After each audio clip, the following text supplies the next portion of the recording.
welcome to the third part of degradation due to corrosion talks. So, in this part I will discuss about the details of pitting corrosion, especially pitting, normal pitting corrosion as well as cavitation corrosion, intergranular corrosion and selective bleaching. Now, if you talk about pitting corrosion, this is also a kind of localized form of corrosion which looks like pitted on the surface. So, after this corrosion you will find that there is pit formation on the surface, and the driving force for the particular pitting corrosion is nothing but again local breakdown of the protective passive film and subsequently galvanic cell formation between the exposed surface and also the protective surface, and then subsequently attack of the non protective part, and this particularly leads to formation of pits, and pit actually proceeds or it propagates towards the direction of the gravity, and as a result of which you will find that there is pits of very large aspect ratio, and it is a kind of dangerous form of corrosion, because once the pit formation starts it propagates in an autocatalytic fashion, and as a result of which within a very short period of time there is actually perforation of the material, and which is even not visible. When you see the pitted surface you will find that there are pit formations here and there, sometimes it is visible, sometimes it might not be visible, because sometimes it is also covered by the corrosion debris, and outer part or surrounding area is highly reflective in nature. So, you will find that there is completely no sign, no signature of the corrosion in the surrounding region. So, you might feel that there is no corrosion attack on the surface, but actually it is pitted, and because of pitting there is perforation of the component to a large extent. So, this is a kind of insidious form of corrosion, and this is aggravated again, and almost most of the cases it is observed when there is chloride species in the environment. Now, if you quickly go through the pitted surface, on the surface it appears like small pits having different dimensions, starting from micrometer, starting from nanometer to micrometer to macrometer level. And if you just quickly go through the depth or how it propagates or how does it look like along depth, you will find that along depth sometimes it is tubular in nature, sometimes it is irregular in nature, sometimes it is zigzag, it proceeds in a zigzag fashion. So, if you are interested to know what kind of pitting has occurred, or what if you are interested to interested to document the or measure the kinetics of the pit formation or document the rate of pit formation, then you have to be careful, because you have to know the area fraction or volume fraction of pit as a function of time, and the area fraction of pit is available from the surface observation. But if you are interested to know the volume fraction of pit, naturally you have to go for cross sectional observation and subsequently find out the dimension of the pits, or otherwise you have to go for some non-destructive testing like X-ray micro CT scanning, by which you know the size and dimension of the peaks to a large extent, and then you have to document it as a function of time. So, this is very interesting and dangerous form of corrosion, you have to be very much careful. So, few examples of pit formation I show here. For example, this is the top views of deep pits in type 316 stainless steel centrifuge head due to exposure in calcium chloride solution. So, you will find that all pits are here and there, and it is almost irregular in nature, it has distribution is irregular, it is not really uniform. So, somewhere it is very large, somewhere it is very quite less. So, it depends on how there is local damage of the passive film which forms on the surface for protecting the layer. So, it is also evaluated by pitting factor. Pitting factor is nothing but it is the ratio of overall pit depth, total pit depth, and also pit depth to the overall corrosion. So, whenever there is pitting attack, naturally there is also normal general corrosion attack, because metal whenever you expose to the environment, naturally there will be general corrosion as well as pitting corrosion. So, it is very important that you know the pitting factor to a large extent. Pitting factor is the ratio of the pit depth to the general corrosion depth. So, pitting factor is actually documented very nicely, so that you know you have some idea about the pitting corrosion tendency of the metal in practice. So, some of the characteristics of the pitting corrosion are that it is highly localized and rapid in nature, particularly the propagation rate is very rapid. As I mentioned to you that pitting corrosion again proceeds in two stages, one is pit initiation, another one is pit propagation. Pit initiation usually is occurred in the sites of the, for example, stress concentration region, or maybe in the region where there is local breakdown of the passive film in the presence of chloride containing environment. So, that particular site acts as a site for pit formation, and pit propagation occurs as soon as there is pit formation, there is galvanic cell formation and subsequently propagation of pit occurs. So, this is highly localized and rapid, and it is a result of localized breakdown of the surface protective film. It is prompted in particular by chloride and attacks in the different metallurgical phases in the surface. It is promoted by stagnant condition with the effect of gravity being the important role, and also it can occur at the base of cracks of coating. It is best minimized by good design and by using the defect free coating. So, naturally you have to be very much careful, and you have to choose the material which forms a highly protective film, particularly in that environment where you are looking to protect the surface. So, pit initiation, as I mentioned you that pitting corrosion proceeds in two different stages, one is pit initiation and another one is pit propagation. So, this is the case, and if there is crevice region, naturally that further promotes or further aggravates the pitting attack rate. So, this is the case for nut bolt combination which is exposed to the chloride containing environment. You will find that pitting corrosion starts at that particular point where there is actually local breakdown of the particular passive film. So, what happens is that this is basically the shielded region, this is unshielded region.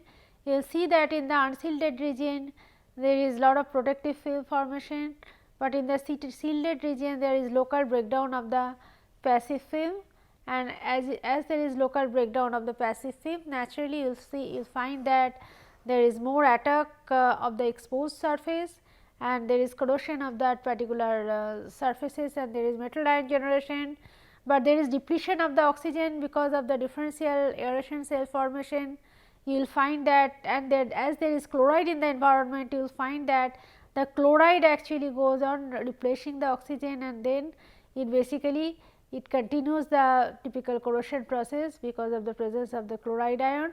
The corrosion process proceeds, and as a result of which there is autocatalytic generation of the chloride ion by the hydrolysis of the chloride, and as a result of which lot of chloride ion is auto generated in the inner part of the particular crevice, and you will see that the corrosion proceeds to a large extent along the direction of the gravity.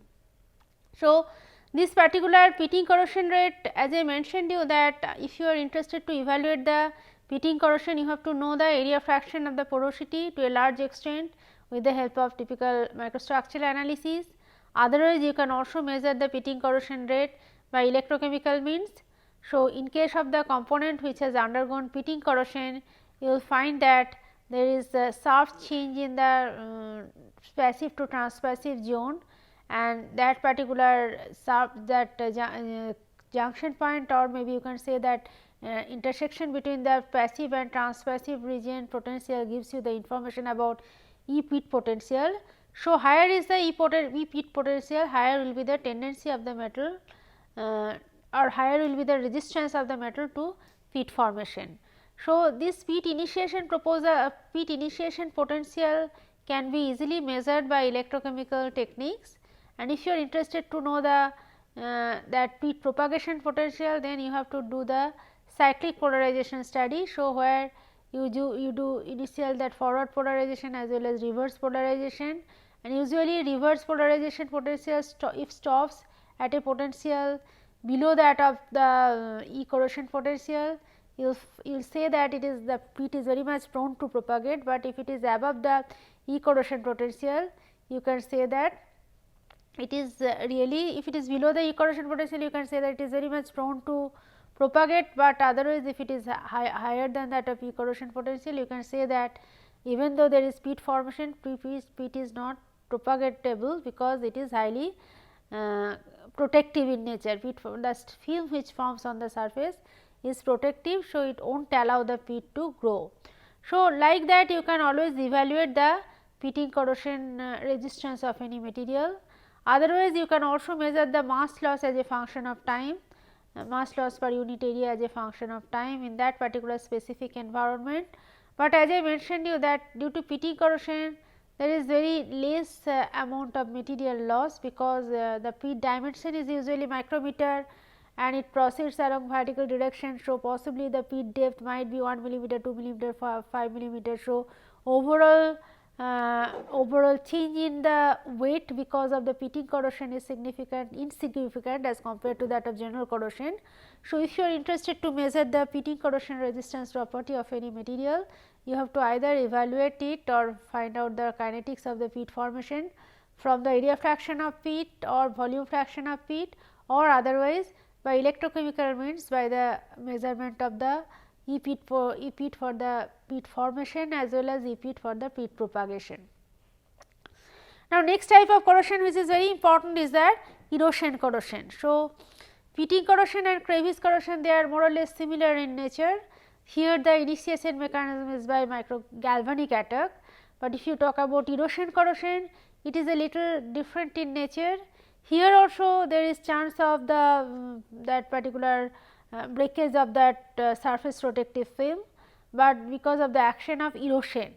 So, as we saw earlier in the class of where the talks where wear erosion phenomena was discussed, there we found that erosion occurs because of the mechanical interaction of the particular material or component with another environment which is flowing in nature. So, there if the flowing environment is having lot of corrosive species, you will see the condition of the erosion corrosion. So, erosion corrosion usually occurs when there is presence of the impinging particles or maybe flow in the environment and the environment is corrosive in nature. So, usually by the process of erosion the surface passive film is removed, and whenever it is removed, naturally the freshly exposed surface get corroded to a large extent because of again the galvanic cell formation between the freshly exposed surface and that of protective surface. So, that actually creates troubles, that initiates the corrosion, and as soon as there is initiation of the corrosion, you will find that it propagates naturally. But here it is not like pitting corrosion, but it is erosion corrosion. So, it actually remains on the surface, as a result of which you will see on the surface there is lot of again material removal, and if you see carefully you will find that it also looks like a pitted surface, but its depth is much lower than that of pitting corrosion, and in addition to that it is having certain degree of directionality. So, if you see the pitted surface or eroded surface, you will find that though it looks like the pitted surface, but depth is much lower and also it is having certain degree of directionality. So, erosion corrosion is usually initiated by the mechanical interaction of the environment, maybe the impinging particle or maybe the liquid flow impinged on the surface, whatever may be, there is mechanical interaction which leads to damage of the typical stable protective film which forms on the surface, and that causes further galvanic attack and then increased rate of corrosion in the eroded surface. So, if you are interested to combat the erosion corrosion, you have to think of the development of a protective hard coating on the surface. So, that hard and protective coating on the surface helps a lot, because it actually reduces the tendency to erosion corrosion to a large extent. So, erosion corrosion is very much dependent on the not only that surface hardness and microstructure, but also depends on the impingement angle. So, the flow direction plays a, for example, when the component is exposed in natural environment, in water, in pond or in case of river or in case of sea, you will find that rate of attack is very much dependent on the direction of flow. So, if the impact angle, that is nothing but the impact angle. So, for ductile metal you will find that usually at an angle of 30 degree or so, the erosion rate is maximum. On the other hand, in brittle material the erosion rate is maximum at an angle of 90 degree. So, usually in ductile material it is very tough in nature. So, as a result of which erosion mostly occurs by the process of the typical process of typical your deformation and then subsequent breakdown of the material, because it is not really so hard, but it is highly tough in nature, ductile in nature. So, at an angle of 30 degree maximum amount of force is applied on the surface, you will get maximum erosion. On the other hand, brittle materials are very much hard in nature. So, you will find that when the angle of impingement is 90 degree, at that angle usually you will find that this brittle material actually breaks down because of the action of the brittleness and hardness, as well as the amount of force that is applied on the surface also plays very important role. So, this particular mechanism is also kind of mechanical breakdown when the exposed load is, or maybe applied load exceeds the strength of the material. So, here actually another mechanism which also plays very important role, that is cutting mechanism. So, because of the cutting mechanism playing important role, the 30 degree angle plays quite big role, but on the other hand brittle material the only the amount of load applied on the surface or amount of energy associated with the particular impingement plays very important role and causes the that damage of the material. So, erosion loss is also very much it can be quantified in terms of erosion loss divided by quantity of the impacting erodent. If you see the eroded surface, you will find that this is the flow affected corrosion in a flow line for oil and gas in field of North Sea. You will see that on the surface lot of erosion is there, they are quite big in nature. Its dimension varies from even millimeter, micrometer to millimeter, millimeter to centimeter even. And if you see the depth carefully, you will see that along the depth also there is a certain degree of directionality, but it is not like a depth is not really so high as in case of pitting corrosion. Now, it is very important to know at which velocity the pitting corrosion will start, that crevice corrosion, that erosion corrosion will start. Because if you are interested to choose the material for your choice, then naturally for the component of your choice, naturally you have to choose it properly, so that it does not get eroded in the particular environment or in that particular flowing environment. So, this is the erosion critical velocity for erosion corrosion of different materials in sea water.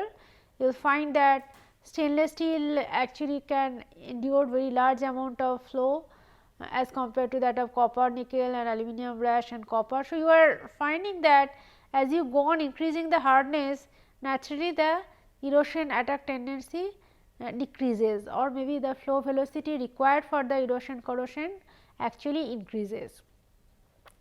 So, it is very important that if you are interested to protect the surface for erosion corrosion, you have to apply a very thin hard layer on the surface, so that it is protected.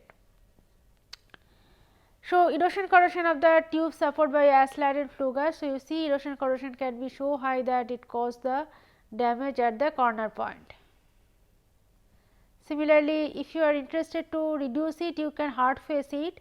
For example, hard face stainless steel plug and seat, it is again a kind of, though hard faced, but you see that there is also erosion corrosion by high velocity flow through a narrow orifice created during that typical throttling operation. So, you will find that because of that a very large amount of energy is associated with that flow and it causes the damage of the component. The example of eroded tube inserts from the inlet end of fire tube boiler, the inserts were eroded by particle laden flue gas, which was forced to run as it basically enters the boiler. Now, one typical kind of or very interesting example of erosion corrosion is the cavitation erosion phenomena. So, normal erosion corrosion is usually observed in the constructed part in sea water or flowing component in the sea water, particularly if you just talk about the marine component that water pipeline, or maybe in the case of oil or gas pipeline, you will find that erosion corrosion is very much prominent. in sea-fall or erosion corrosion is very much applied. But if you see that particularly in that in the case of the component where the component is kept in the media where there is large difference in temperature and pressure with the large difference in temperature, pressure and velocity, you will find that there will be another type of erosion corrosion which is called cavitation corrosion, which occurs in the component surface. So, cavitation corrosion is a very dangerous form of corrosion in that regard.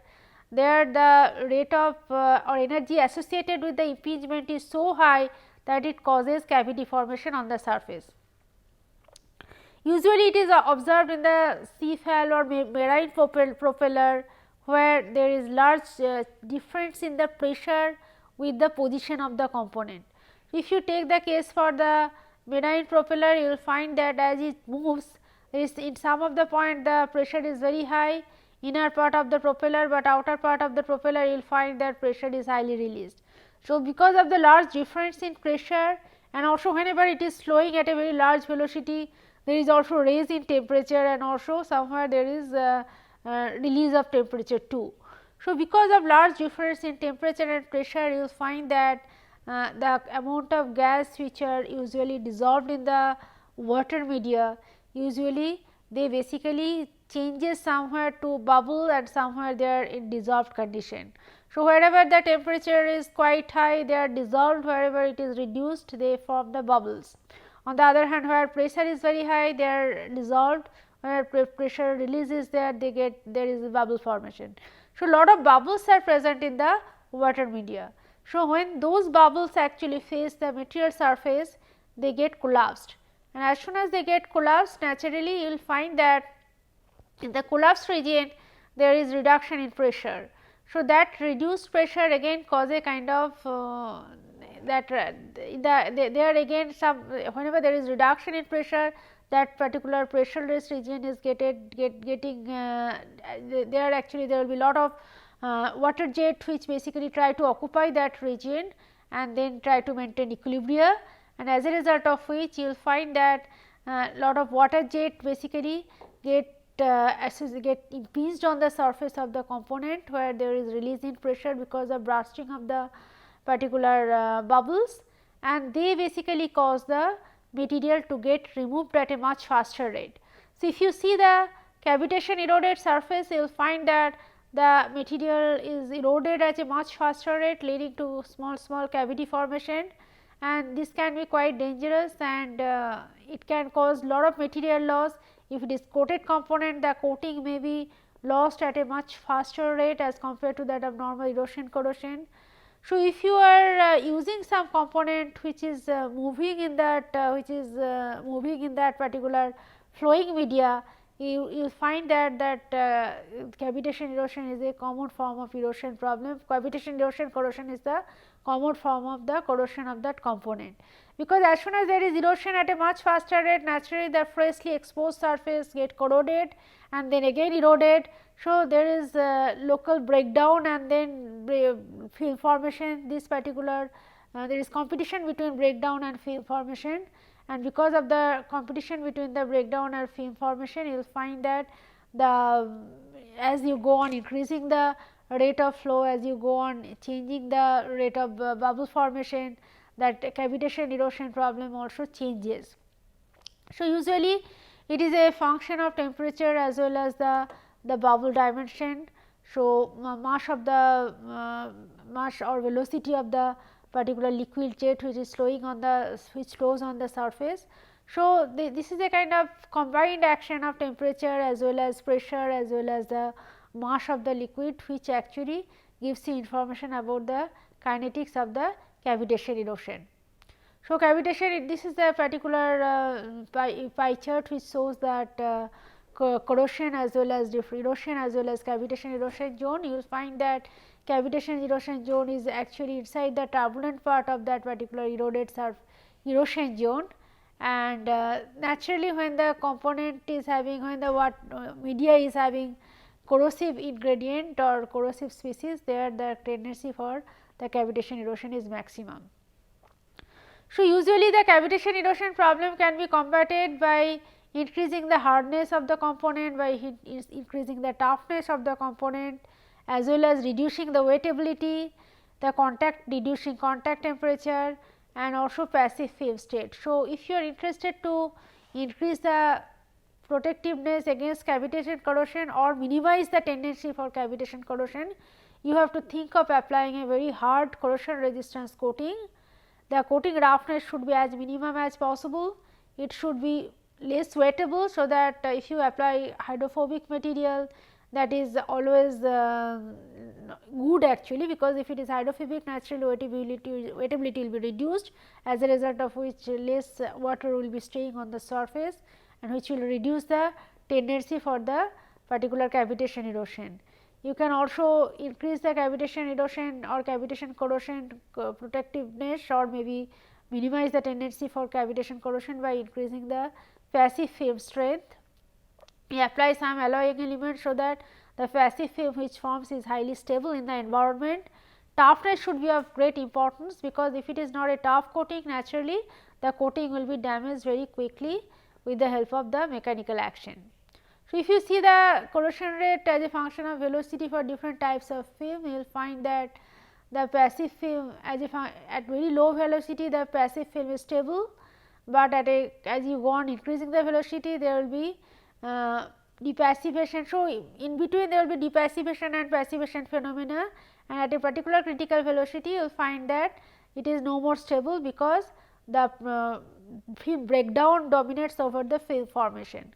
So, you have to think of the critical velocity for that erosion corrosion or cavitation erosion corrosion. So, higher is the critical velocity for the cavitation corrosion, naturally higher will be the protectiveness of the material, or you can use the material very nicely.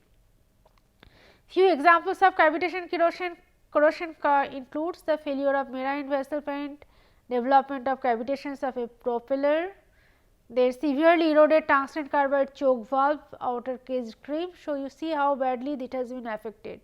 So, big cavity formations are there all throughout the surface of this component. So, naturally this is very important form of corrosion. So, particularly when you talk about the sieves and then propeller. So, for these all components you have to be careful to combat the cavitation erosion as well as cavitation corrosion problem. In deaerator again this is a severe problem, and it is the cast iron cylinder lining in a diesel engine. So, you will find that external cavitation corrosion has occurred, even though it is cast iron, but the cavitation problem is so severe that it caused the damage of the component. So, these are few examples of the cavitation corrosion usually observed in practice. So, whenever you talk about cavitation corrosion, it is very important. So, in this talk we discussed about the different forms of corrosion, particularly cavitation corrosion, erosion corrosion, because they are again interrelated to each other to some extent. When there is no then they are always in contact with, it usually occurs in contact with the flowing fluid, and when their flowing fluid is corrosive in nature, and cavitation particularly is predominantly observed for that cases where there is lot of bubbles in the flowing fluid, otherwise it is the phenomena of simple erosion. For both the cases, it is very important that surface has to be corrosive as well as should be tough and hard. So, you can combat the probability of the both corrosion by applying a thick hard as well as tough layer on the surface, in addition to having its very high corrosion resistance property. Thank you very much.